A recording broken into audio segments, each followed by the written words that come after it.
Welcome to Succession Stories. I'm your host, Laurie Barkman, founder of Small.Big. As an exit value planning and M&A advisor, I call myself a business transition Sherpa. My mission is guiding entrepreneurs on ways to build value in your business and then benefit by letting it go. On this show, we spotlight the theme of transitions, not only to reward you for your hard work, but also to ensure that you look back on your succession without regret. Catch all the episodes and subscribe wherever you listen to podcasts. And be sure to visit successionstories.com to sign up for our newsletter. Here's to your success. Darren Gleeman joined me to discuss why an ESOP management buyout is a great succession plan. His firm, MBO Ventures, has structured over 300 ESOPs. Darren is an ESOP expert, and I'm excited that MBO Ventures and Stony Hill Advisors have an affiliate relationship, and I'm excited to bring him on the show today to help you learn more about ESOPs. What's an ESOP? Congress designed ESOPs to incentivize owners to sell to their employees by giving the owners and the companies a package of substantial, and I mean substantial, tax incentives.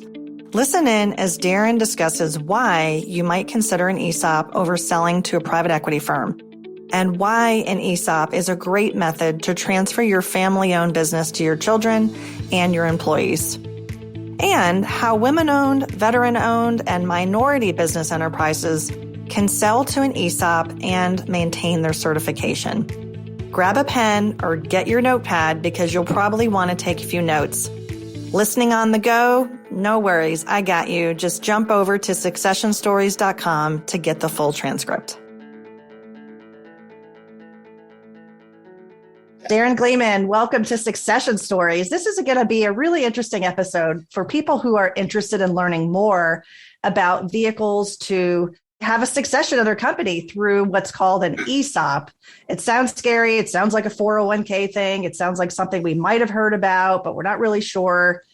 And I think you are the perfect person to come in and talk about the business side, the big why of why an ESOP management buyout is a great succession plan. So welcome. Thank you, Laurie. Absolutely. An ESOP is just another way to sell your company. It's another exit, and it's an exit with phenomenal tax incentives and tax subsidies. So I believe it's the best way to go. Let's start with you. What's your background? What's your story? My background is I had a company back I started in 2000. I came up with a pattern in the stock market with two of my coworkers. And this was back actually in, 99 or 2000. We were able to trade this stock pattern, like a real honest to goodness pattern, not like, oh, the Fibonacci sequence drops to 70%. No, this is actually a real pattern. We were able to trade it. We were able to trade 5-6 stocks at a time. And I had the idea, what if we can go and trade all 7,000 symbols on the stock exchange at once? And of course, it's a great idea. Went to the boss and was like, great idea, but way too risky to be in the marketplace like that. Okay, so we left the firm, went to a much smaller company and presented to them, and they said, yeah, we'll allow you to do it, but we won't give you any money, which turned out to be a blessing in disguise because we had to then use our own money for it, which turned out to be a good idea.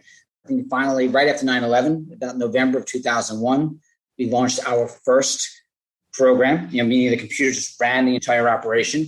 And, after some, maybe like 2 or 3 weeks, debugged, it worked. It worked extremely well. And what we found from that is we had an enormous amount of additional data, which we never would have been able to get without computerizing. And then from that additional data, we were able to find a huge amount, a lot more patterns. And that began the beginning of the company. And so we grew. And by 2018, we were doing over 0.5% of the entire U.S. market every single day, which is wow. It's a significant amount. It's billions and billions of shares of stock, and it's a tremendous amount of stress. We were able to exit in 2018, and at that point, I was going to go into private equity, but I didn't really see a huge advantage in private equity for me. But I also had known about ESOPs. And that's when I got involved in that space. And the reason why is that the ESOPs, to me, was just such a huge advantage over any other structure. And you're doing really good for the employees of the company because they become employee owners. And for the owners that want to sell to them, it turns out they actually are going to make more money by selling to their employees than by selling to private equity. So it was a win-win scenario, and that's how I got involved in it. Went around the country. Is that when you started MBO Ventures around 2018? So I started MBO Ventures around 2019. 2018 was more of a relaxing time, and still getting well-deserved. Yeah, and still getting out of my company. I still was there up until 2019 while I was still looking at different ventures. And I got involved in 2019 with MBO Ventures. And so MBO is my company, and we are the independent merchant bank for a company called CSG Partners. CSG Partners is the nation's largest ESOP investment bank. And so I go out there and I try to find opportunities for CSG. And some of the opportunities, it'd be great where I can go out and put my own money up to do an ESOP. Or in a lot of cases, it's just companies want to do it themselves, and we help structure them, or CSG structures the ESOP for them. Gotcha. So you're clearly a numbers guy. You've been in this game, if I can call it that, a long time, and you've seen how companies can benefit because of an ESOP, which is why I invited you onto the show. I think from the business side, it's super interesting to learn about how companies are benefiting from those. So if you would, let's just talk about who are some of the largest ESOPs that people might know of. They might be surprised to know who some companies are. The largest ESOP, I think, is Publix, which is a supermarket down in the southern states. And that is the largest one. It's a phenomenal ESOP. They've been doing it for quite a while. Another pretty large ESOP in the northern states in the supermarket world is a company called Wawa.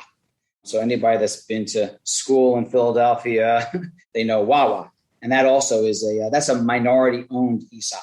That's also a great company. So lots of different companies are ESOPs, different industries, and we'll talk about more about that. But we see construction, engineering, architecture. So it's not an uncommon thing. It's more common than we think. And it's probably because of the benefits, right? Yeah, it's extremely common. There's about 7,000 ESOPs. And the biggest problem with ESOPs is awareness. People just don't know what they are. And as you said at the beginning, people think, oh, it's some type of 401k thing. It's not really for me.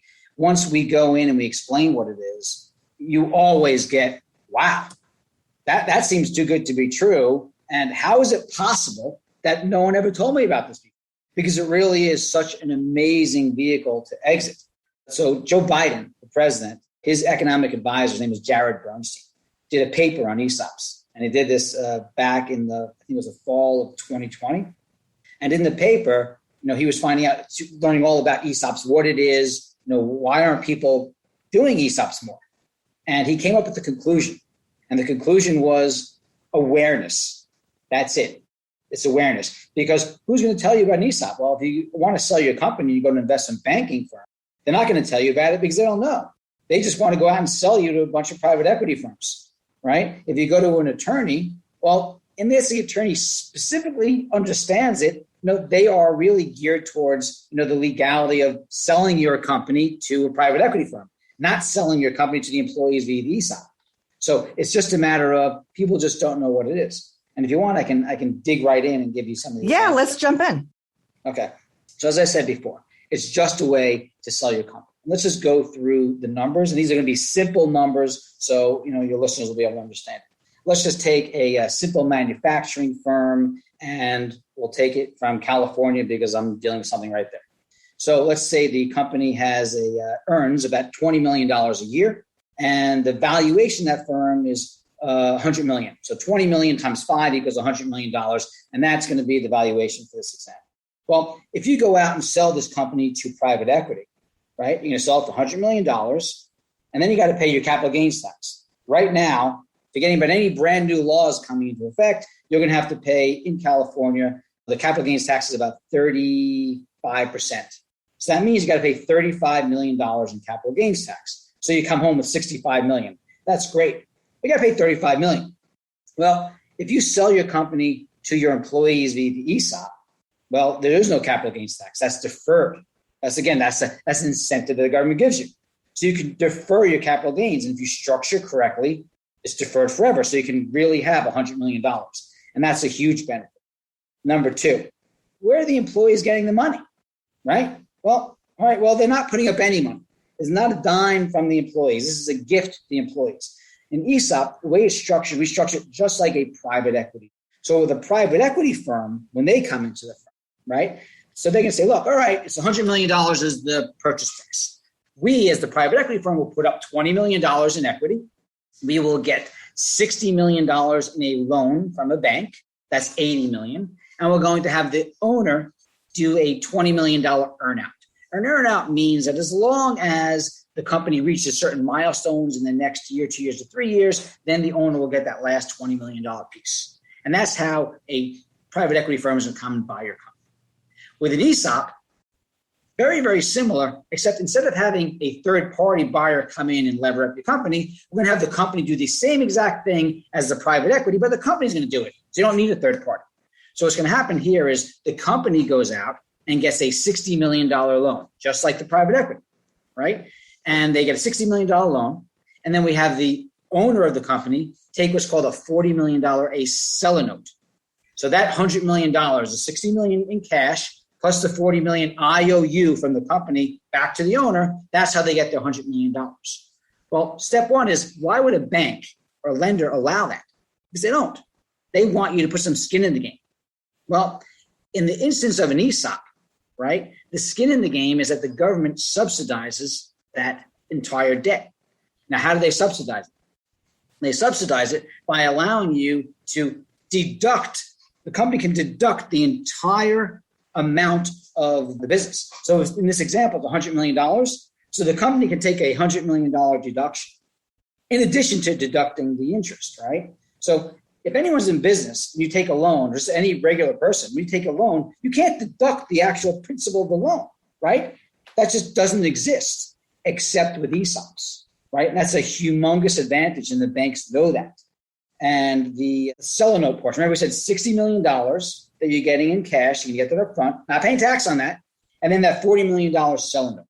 Well, and that seller note, right, the seller note should have an interest of about 14%, because the reason why it's that high is because it's what's called subordinate to the senior loan, that's $60 million from, let's say, a JP Morgan or some type of other bank, right? So if you're subordinate, that means you have more risk.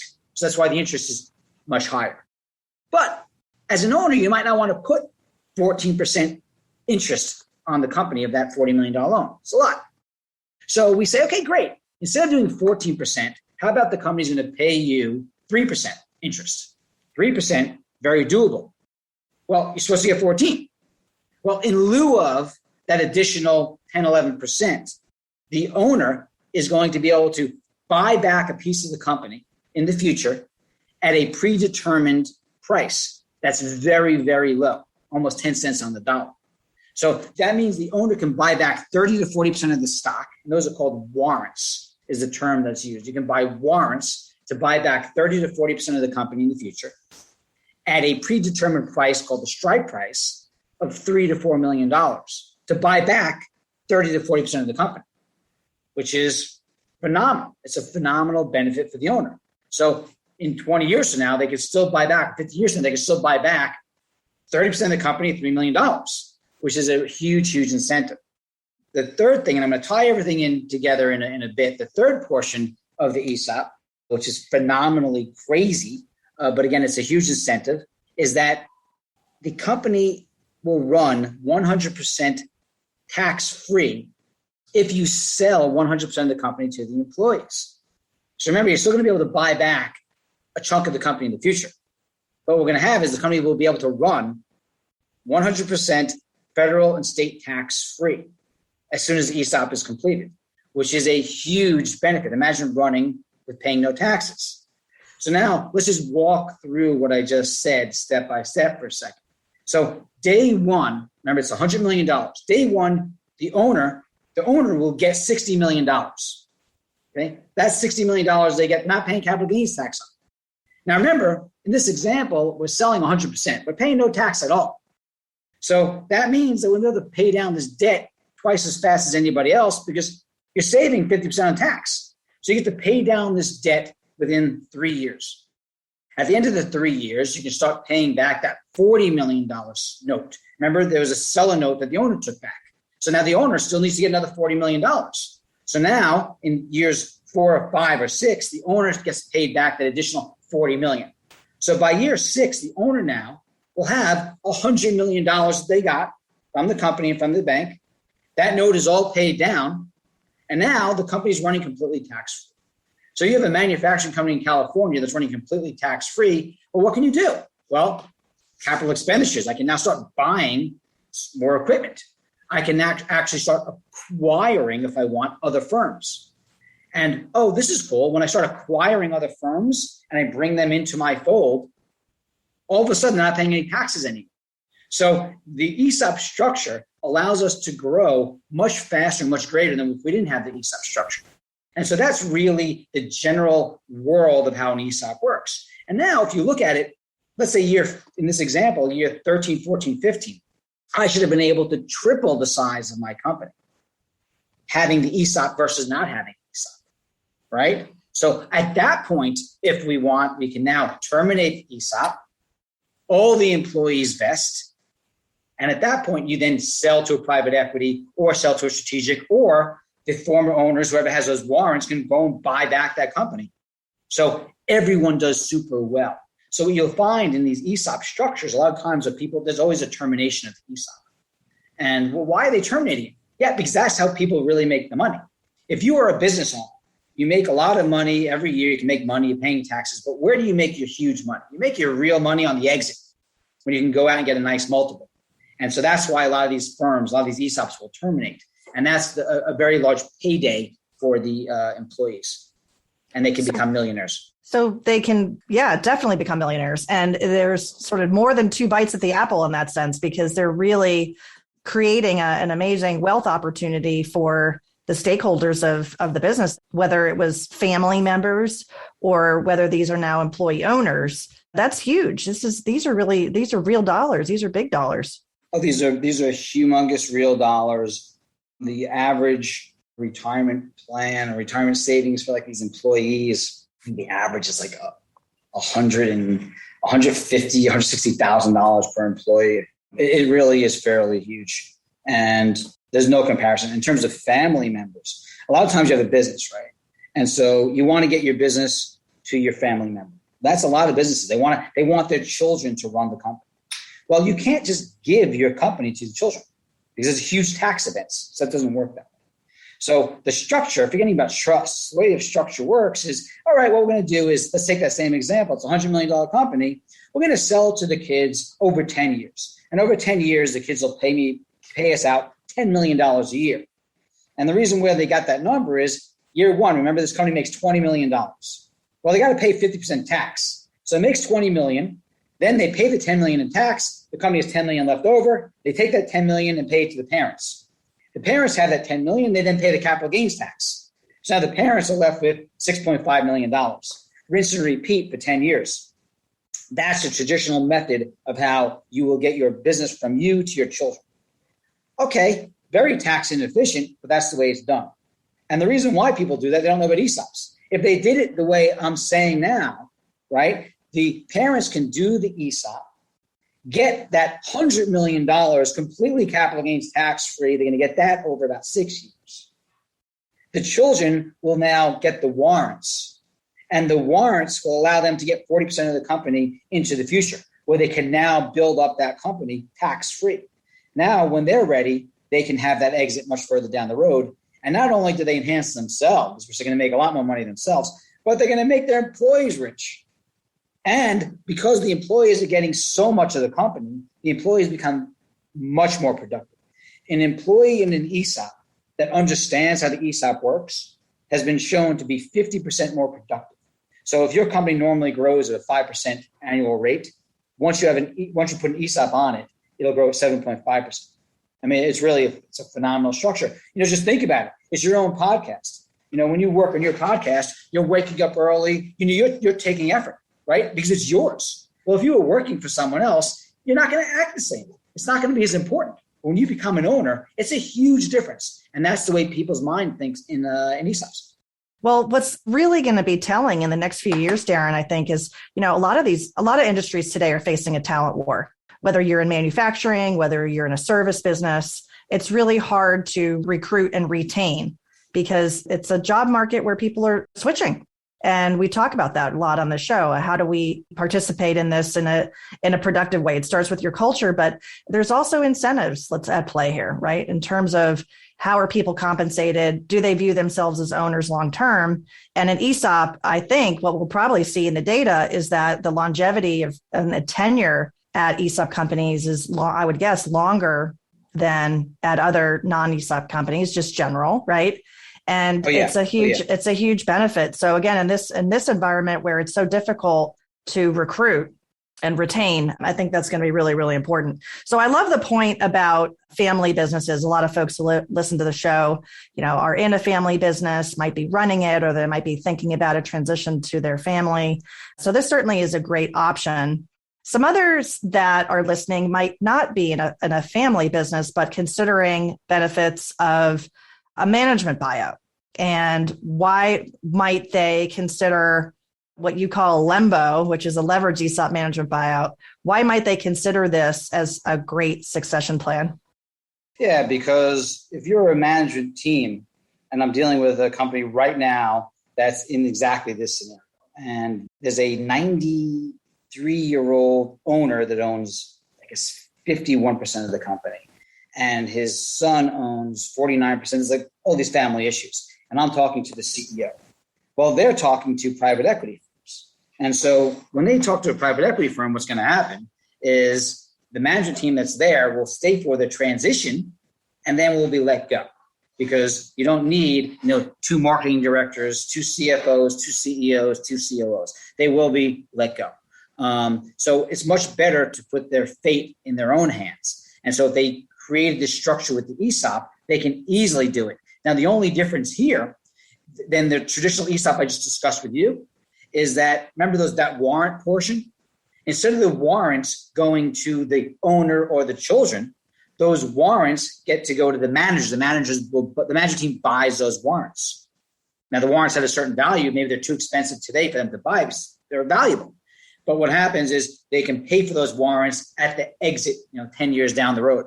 But that's how they actually do it. It's just getting those warrants. So the company maintains the same. The management team now is hugely incented because they could end up getting, let's say you have in this example, you have the family. So what will happen if there's 40% warrants, the family will end up with, let's say, 20% of the warrants. And then the management team will get the other 20% in addition to their ESOP stock. So it becomes a huge benefit. And once these managers also become with their warrant holders and ESOP holders, they're going to work much harder because before they were making, let's say their traditional normal salaries. Well, now all of a sudden you start thinking about it and capitalism is working. Wow, they can make 10 to 20 times the amount of money if they just work a little bit harder, shift it around. They're going to be getting there a little bit earlier and staying a little bit late now. So it's much better. Awesome. So some companies might be woman-owned businesses or minority or veteran status. How does that come into play when there's an ESOP transaction? Yeah, so right now, if you're a woman-owned business, what are you going to do? How do you sell it? Well, you can't because, number one, no one wants to buy a minority piece of your company. So let's say, again, let's use that same example. It's a $100 million company and you want to get some liquidity. Well, you sell it the normal route. Number one, if I, as a private equity, come in and buy your company, I lose my status as a woman-owned business. And what does that mean, you lose your status? That means there are a lot of companies that must do business with women-owned businesses, or same thing with a minority-owned business. As soon as I buy your company, I lose the status. That's not good because then all of a sudden that value of your company of $100 million, is it really worth $100 million? So no, as a private equity firm, I'll say, look, yeah, I understand your company's worth $100 million, but once they lose that status, I don't know what it's worth. I'll pay you 60, right? There's going to be a huge haircut on that. And in terms of buying a minority piece of your company, let's say 49% of it, no one wants to buy a minority piece of your company because they have no control. It's difficult. So they don't want that either. So when you have a women-owned business or minority-owned business or a veterans-owned business, you don't know what to do. Well, with an ESOP, you can do it. It's much easier because with an ESOP, you can sell without a problem a minority share to your employees, and you can cash out at that value. So if it's $100 million, you can cash out for $49 million. Okay. And now who's going to be that owner? Well, the employees are going to be the other owner. It's going to be that owner, which is phenomenal, right? And you're actually going to be able to cash out. And when you cash out for that $49 million, you're not paying your capital gains tax, right? Because it has deferred. So it really becomes an awesome thing to do. Now, I spoke to the WBENC, which is the one that actually certifies women. Right. And for the minorities, it's another group that certifies. I spoke to the person that actually does the certification. And she assured me that, yes, they will do it with ESOPs to do 100% ESOP. And the key there is if it's a minority-owned business, we have to make sure that at least 51% of the people that are working in the firm are minorities. And we have to make sure that something called a trustee would be a minority. We have to make sure that the CEO of the companies would be a minority. And as long as you fit those three things, you can now sell 100% to the ESOP. So it can be done. You can maintain that. And you maintain it. And it's a phenomenal exit and it works. That's awesome. This has been a lightning round and you've shared a lot of numbers. I know for me, I learned so much from you, Darren. You just do a fantastic job of articulating the benefits on the business side. But I think also as companies, think about ESOP from a long-term perspective, there's not only the tax benefits, but as you were saying earlier, the productivity benefits and the loyalty benefits and the other benefits with your team, right? The people side, the culture. It's a great way to maintain your culture moving forward if you envision your company as a sustainable business, either through family owned or other means. And I think that's also another important part people care about is they do care about the money for sure, but then they also really care about their people. And it's a great thing to explore.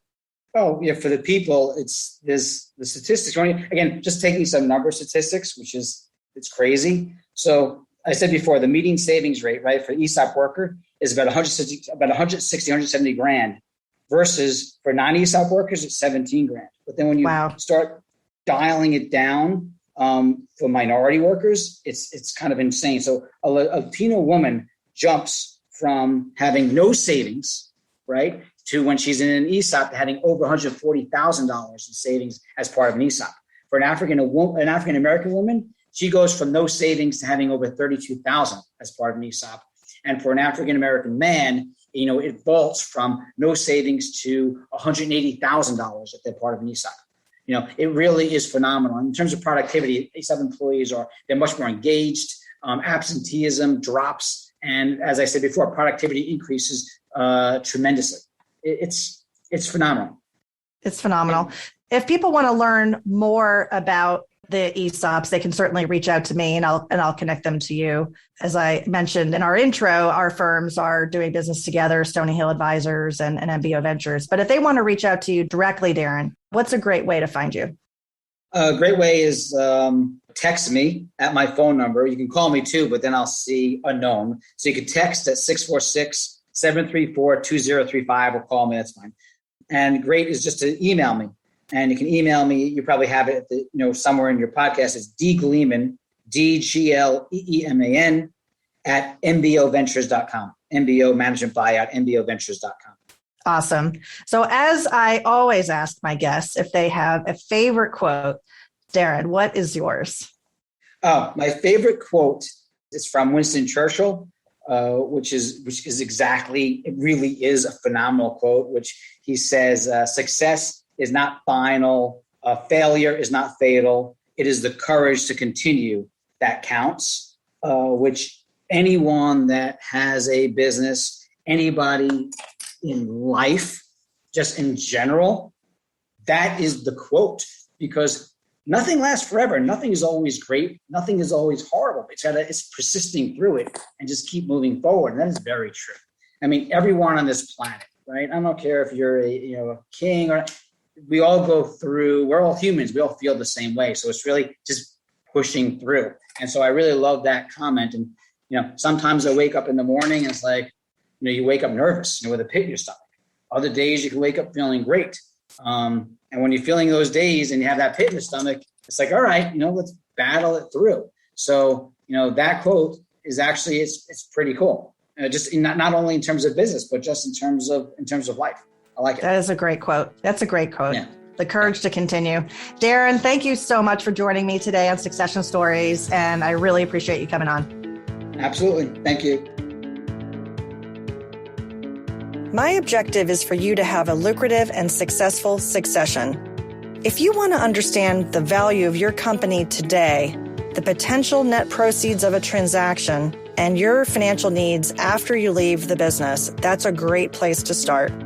The sooner you understand these numbers, the more time you'll have to close the gap if there is one. Take the next step by requesting an initial meeting to begin planning for your business transition and strategic exit today.